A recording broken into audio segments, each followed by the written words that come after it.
ধন্যবাদ। ঠিক আছে না মডেল ভিলেজ ওপেন স্টেশন আমার ভারতীয় জনতা পার্টির যেটো যোগদান কার্য সেই যোগদান কার্যত উপস্থিত থাকিব পৰা আমাৰ চিৰাং জিলা বিজেপিৰ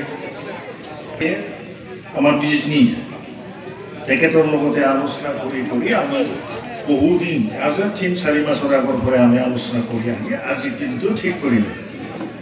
এনেকৈ আজি উপস্থিত আছে আমি অভিৰাম মহানায়ক ডিপুটি। ভাল লাগিছে না বিজেপিৰ যিটো নিয়ম নীতি আদৰ্শ অলপ আগত আপোনালোকক ভালদৰে বুজাই কৈ গ'ল। সেইটো কি আমাৰ কাৰণে হয় না নহয়? হয় না আমাৰ কাৰণে?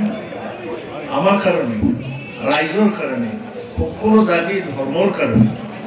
আৰু বিজেপিত সেইটো আজি অসমৰ যিমান জাতি ধৰ্মাৱলম্বী যিমান আছে সকলো জাতি ধৰ্মৰ উন্নতিৰ কাৰণে আজি বিজেপিয়ে কাম কৰি আছে আৰু কৰি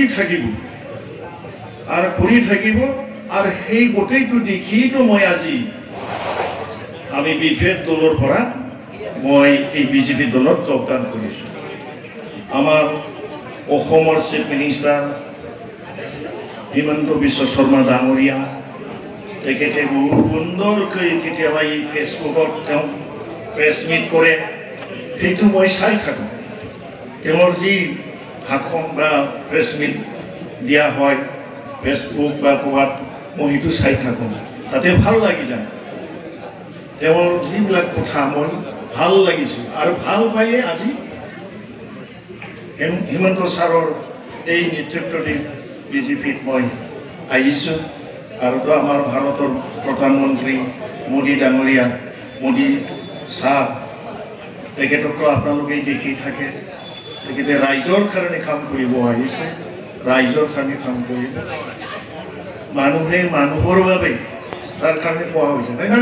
মানুহে মানুহৰ বাবে এই মানুহৰ বাবে আজি মোদী ডাঙৰীয়াই কাম কৰিবৰ কাৰণে ভাৰতৰ এই বিজেপি এই ভাৰতীয় জনতা পাৰ্টি থাকিবলৈ কাম কৰি আছে। আৰু আমাৰ যি হিমন্ত বিশ্ব শৰ্মা ডাঙৰীয়া তেখেতক ইয়াত কাম কৰি আহিছোঁ।